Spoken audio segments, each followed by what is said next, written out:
Hello, good morning. My name is Christina Zavala, and I want to share with you my experience going to FPA. Now, I will explain this to you. I didn't plan this. I didn't think we're going to do this undercover work. I've always wanted to be able to tell people I know how they work, or I've had an experience, because there's one thing to say what other people have done, but to say that you know how they work, or you've seen how they've dealt with you. But I've never had the chance, and I wasn't, I never had an abortion. I'm always up front, but I am a woman. I am a part of the human race, and my call is from the Lord to encourage women to be pro-women, pro-children, pro-preborn and born, men and women and families. So I've studied, and I've spoken to many women of their experience, but here I was finding myself pregnant at, past 40, I'll be 42, and I wasn't expecting this. I was surprised, I was taken back, and I thought, you know what, I wonder what an abortion clinic would say to me. Now, I have no desire to have an abortion. I wasn't gonna lie, but I didn't know what would be their tactics for me. I'll just be honest about my history. I'm older.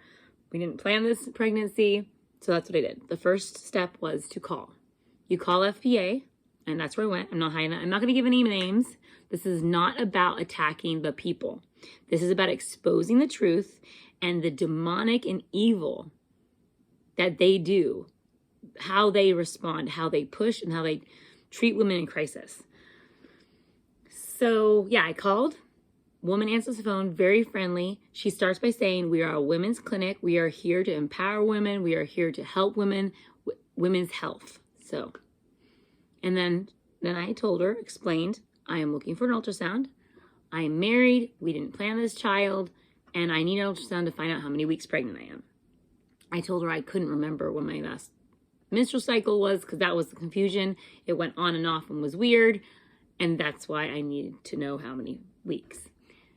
Anyways, she was very upfront. I'm going to be honest. She said right off the bat, she said, okay, look, you can have this ultrasound. She said, but I want to tell you up front, we do not provide prenatal or any care for pregnancy if you choose to continue your pregnancy. You do know that you're only pregnant if there's a baby inside, right? So yeah, and then she said, but today we can get you an abortion. So we're gonna stop right there. Okay, women's health. She said, we are there to empower women and to give them women's health care. Health. One, pregnancy is not a disease. Having another person living inside of you as a woman in your uterus that was made and created by God to carry your offspring is not a disease. It is literally in the right place where it should be. That person is supposed to be right there in that safety for a certain amount of time to develop and grow so they can live on the outside world and be part of society. So one, they are not for women's health because being pregnant is not a disease, and being pregnant doesn't make me sick. There are many ways, if I have problems, that I can get vitamins and health. So yeah, I just want to talk about the whole women's health thing. Nowhere in society is here we have women's health and this is where we kill children. That doesn't make any sense. So I said, okay, so they're not true. It's not women's health to provide abortions. And they also don't empower women and give women choices. Because if you were going to give women choices, then you would offer support for adoption, for prenatal vitamins, and any kind of, you don't have to do all of it, but send off to, we can get you set up here if you need help with this. No. She literally only offered me one choice. That's not choices. That's not being pro-choice. That's being pro-abortion. So I actually was offered an appointment the next day. I couldn't do it. I was surprised, but I was like, okay, maybe next week. So I signed up for next week. How did I prepare? I prayed. I freaked out a little bit because I was like, I am going to FPA and I know, they're going to be professional, and I know they're going to push, the ending of my child's life. But I even told my child, look, we are going in there, but mom has no plan to give you up. No plan. Just, yeah. So anyways, I went. I was nervous. I prayed a lot. I was prepared for them to pressure and say that I'm older, I would be high risk. I was expecting that. So I just want to see what would be their motive or their slant on getting me to have an abortion. And would they push hard, or because I'm married, would they not? So I get there. I couldn't find the door. I know that's really dumb because the door's on the other side and it doesn't say on the outside, FPA. So I get in. Signing was really easy. The women were very friendly and professional, very friendly. I fill out my information, and then they called me in. They needed a positive. They needed to see if it was a positive or negative test, so I had to take a urine sample to them. I did that, went back to the waiting room, and then I was called in to see the nurse practitioner. No, actually, wait. Before the nurse practitioner, you have to take a family history. I didn't lie about my family history. I explained that I have had a miscarriage when Caleb was 6 months old, and I explained that I'm married, how many children are living, how old I am, do I have any health problems? We went through the history. Lady was very kind there and sweet there. I was just very quiet. I just was there really to listen and learn and to find out how many weeks pregnant I am. So then we go into the the medical room where the ultrasound is and the bed is. And then I realized there's an internal ultrasound. I'm like, oh no. I read up on it and they said they have the other one, not the internal one. For those of you who don't know, an internal ultrasound is not comfortable. Yeah, that's all I'm going to say. So I was sitting on the bed and I was just praying. I was like, oh Lord, I wasn't planning for this. And the nurse practitioner came, a tall, beautiful woman, very friendly. She said that they would find out, how far along I was by the ultrasound. And then we would talk about my options. That's what she said. So I nodded. I said, okay. And she said, I'm sending in the ultrasound technician. Fine. The ultrasound technician comes in. They turn the machine completely off. You do not hear a gurgle, a sound, a flurry, because when ultrasound's on, you can hear your artery. You can hear all sorts of sound, not just heartbeats. Because I was expecting, would they leave it on? Can you hear the heartbeat? No, the machine was completely off. The only sound I heard was the clicking of the camera when they were taking pictures. I could hear click, click, click. The woman would not speak to me, and ultrasound technicians are not allowed to tell you what they see legally. So that. Anyways, she had taken probably 9 or 10 pictures, and as I sat up, because she said she was finished, she ripped all of them out of the machine. They actually went all the way to the floor, and in a very panicked way, in a flurry, she takes them and runs out of the room before I can say a word. So one, they don't want you to see your child. That was made very clear. I didn't have an option, a time to speak to her, or even ask her about it. She just left very quickly. Then she came back and said, the nurse practitioner will see you in a moment. Please get dressed. So that's what I did. I sat on the chair and I just waited. It took a little while. That kind of was frustrating. And then the nurse practitioner comes in. She comes in very sober, like somebody died, to tell you that your test was positive. And I was like, okay. I kind of expected that. I took 2 tests before this. And then she's like, okay, do you see okay, by the way, the ultrasound picture she showed me was horrible. She's like, okay, so see this right here? Okay, see that right there? Of course, it's all blurry. I don't know. She knows I'm not an ultrasound technician. And she's like, you have a positive test, but I'm concerned about this clump of cells. I'm going to keep a straight face. She's like, we're concerned that, that clump of cells is a molar pregnancy. First of all, I just want to clarify. I have never heard of a molar pregnancy in my life. So I was caught off guard. this is one thing I didn't expect. And she said, so your pregnancy will not continue to term.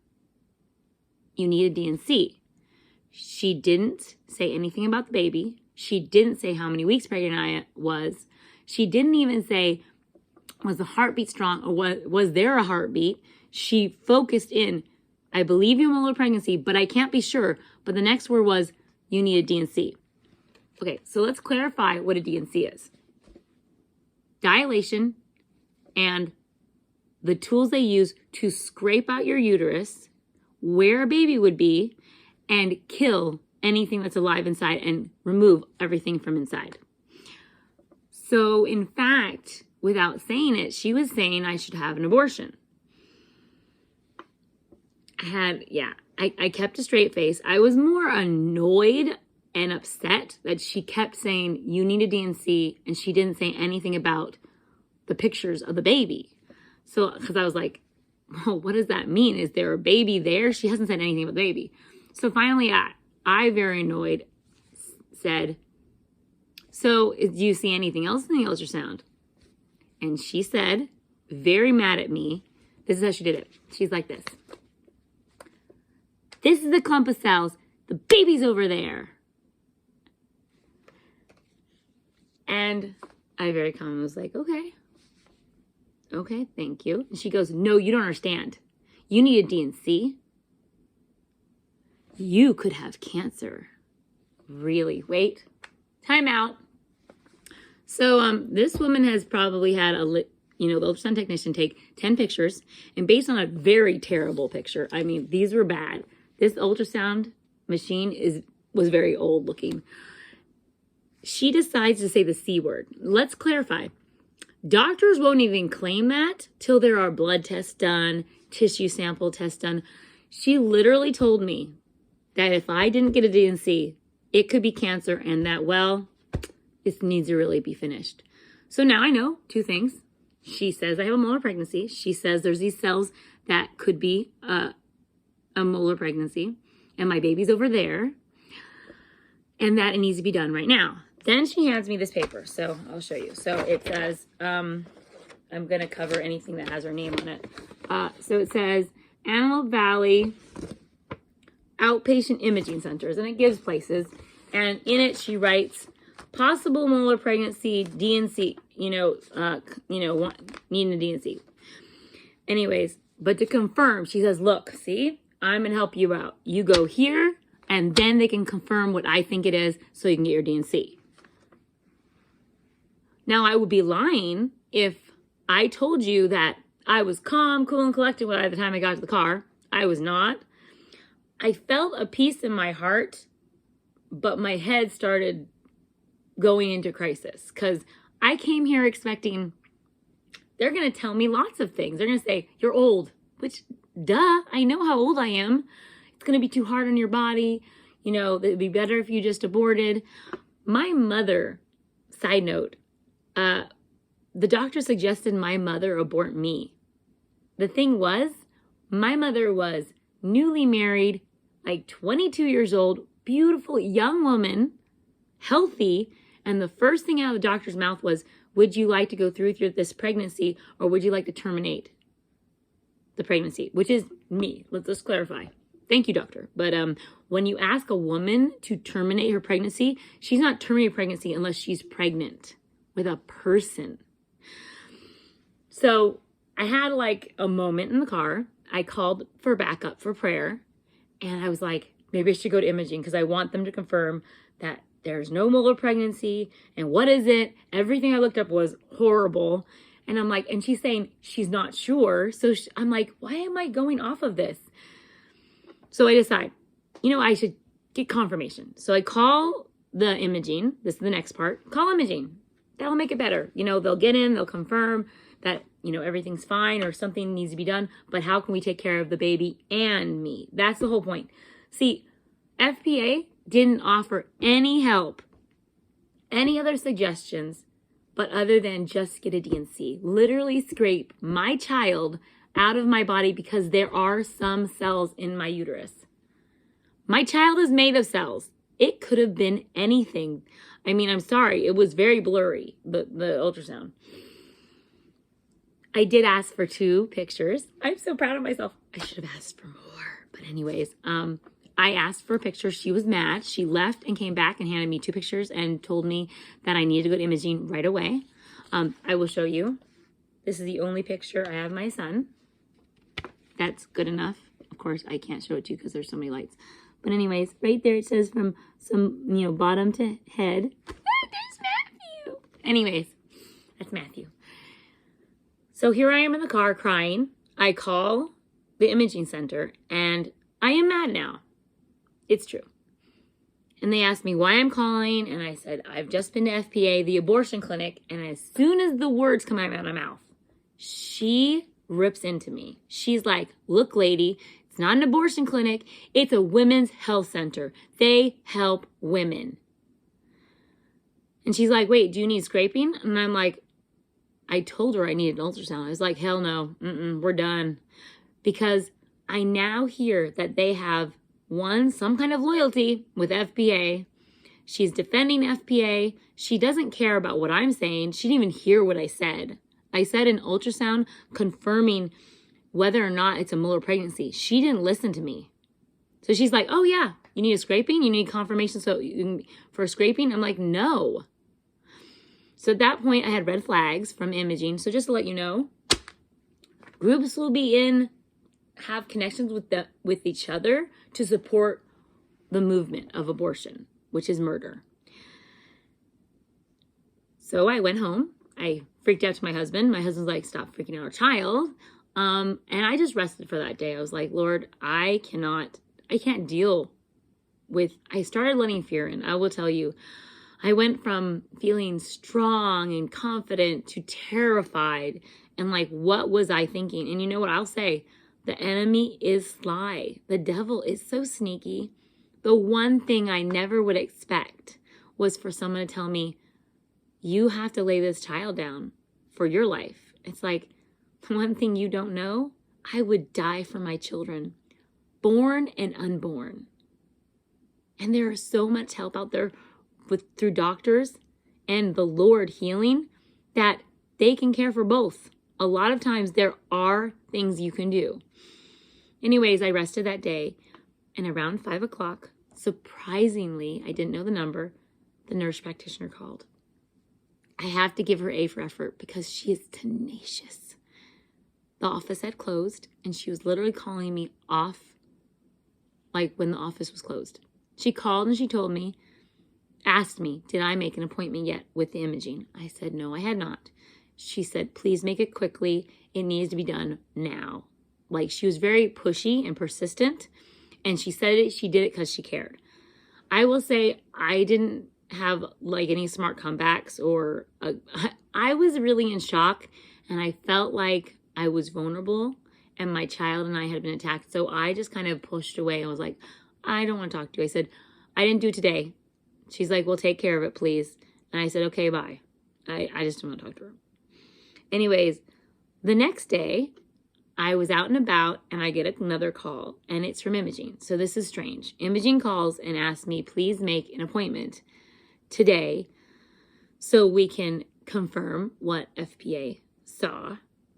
And I said, I will not be going to FPA because I'm not going to anybody who is loyal and connected to FPA, who supports abortion, the killing of children. It is not women's health, and I will not be seeing you. I will see somebody who will care for me and my child. And I did have plans to go to the doctor. But that's the frustrating part. It takes so long. When a woman's in crisis, what place is going to be open? Not the doctors. No, you won't get into an appointment on time. Abortion clinic will. They'll take you right away. You can get in the next day.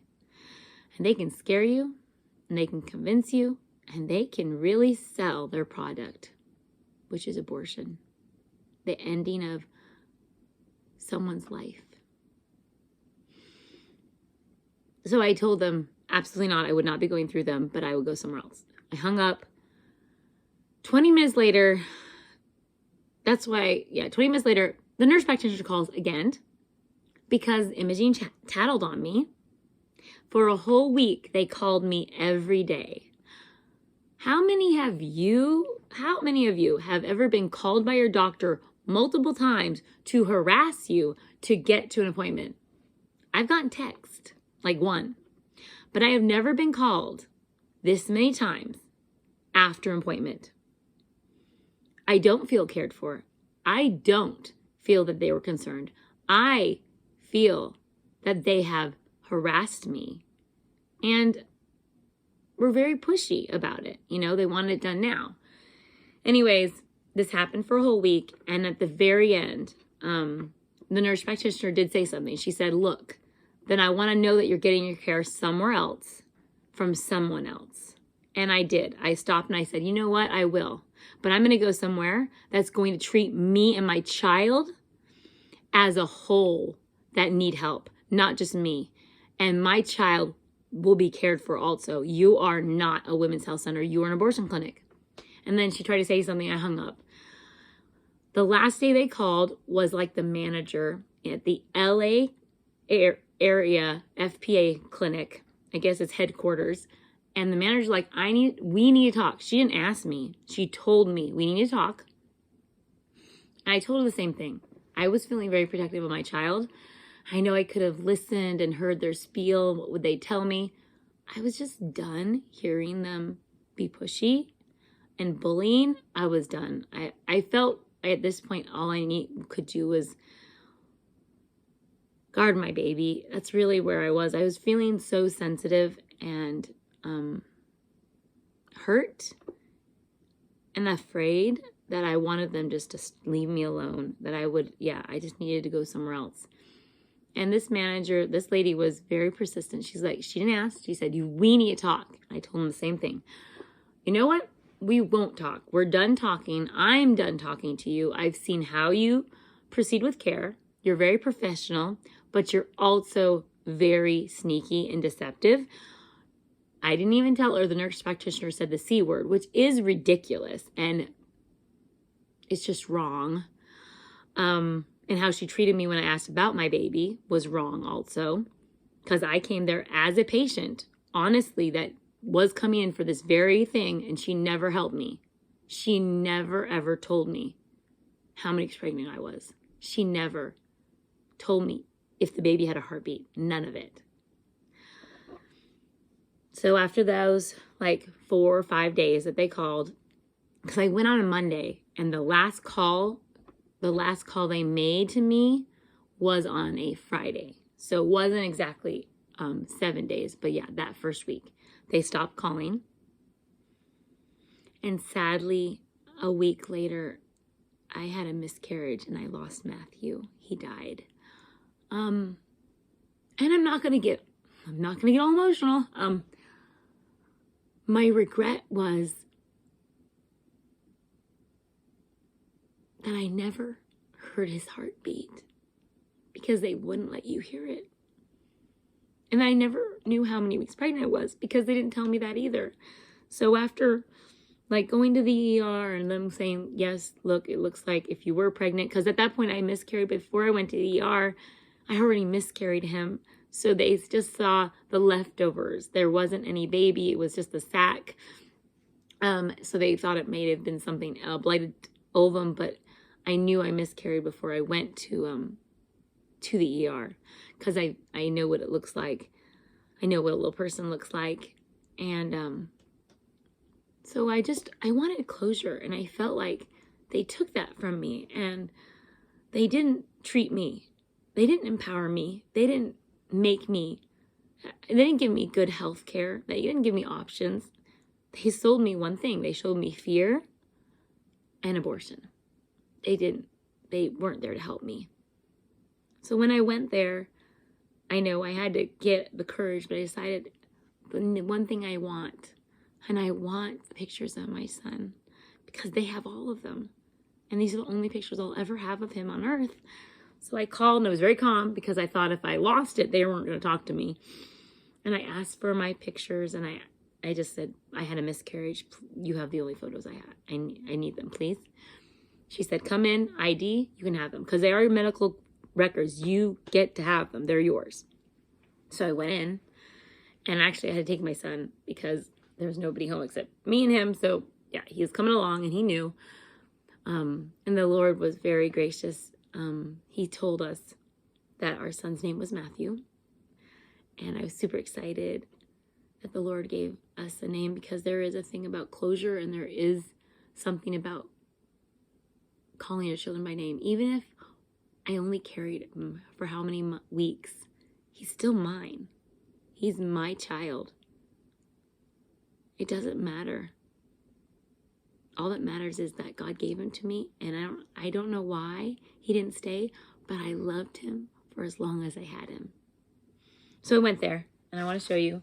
The lady I came up to the desk, gave her my ID. She looked at it. She had everything copied. And I feel like the enemy probably wanted one more little, glitch to get, hurt me.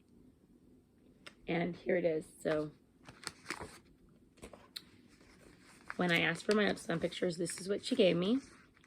She gave me a bunch of papers.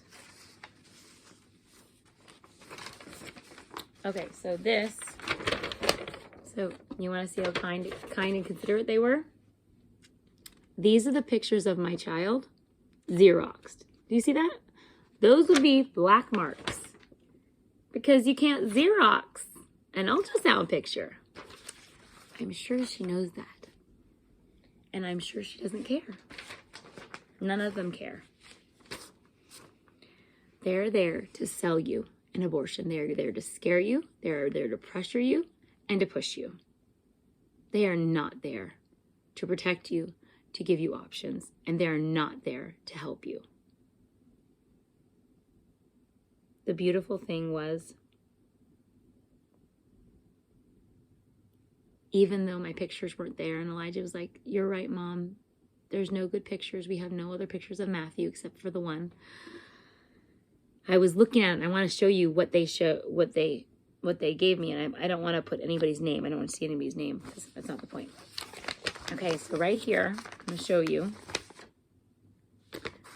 Now, even though these photos are useless, I found out something very, very wonderful. It says that I was 6 weeks, 5 days pregnant. So I now know how far along I was when I was there.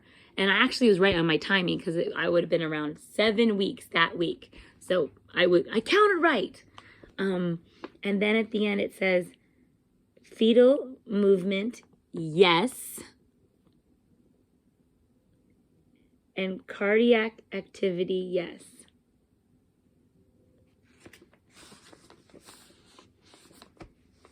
I'm so sorry that I didn't get to hear him.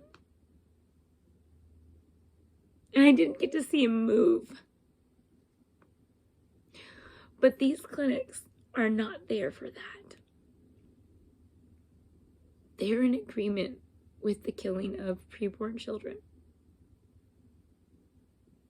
Children that need to have a voice, and it starts with ours. To encourage women that are in crisis that the crisis will pass, that things will get better, but some things we can't undo. We can't undo aborting our child. That can't be undone.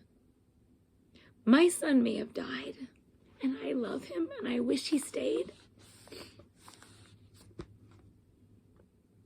But I now know how they treat you at FPA in Lancaster. This is my story, and this is not about attacking people, but we are going to clarify what they're there for. And the interesting is at the top, I want to show you, no doctor's office has this in patient records when they write, in their information. So if you look, I'm going to show it to you, but then I'm going to read it to you. If you see this, now, at the top of my records, it says, indication for sonogram, check all that apply.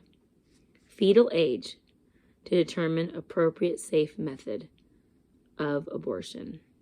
Determination of absence, area, post-procedure, surgical or non-surgical.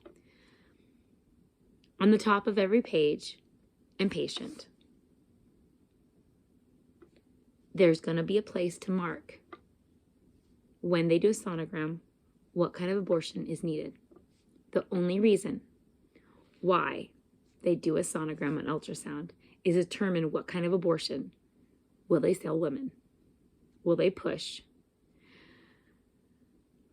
The pro-life movement has to be loving and kind and also passionate and tenacious, knowing the plans of the enemy, knowing how they call these women all the time after they get an ultrasound, how they scare them, how they are not for them, but they are against them. That if they get an abortion, there is no counseling for these women. So I want to say we need to be tenacious, passionate, unapologetically pro-life, pro-women, pro-children, pro-family. I am not coming against a nurse practitioner. I am not attacking her with my words, but what she did was wicked and evil. What they do, she knew exactly what she was doing, and I pray for her that the Lord will open her eyes in Jesus' mighty name. Take care. God bless you. And goodbye. And keep up the good work.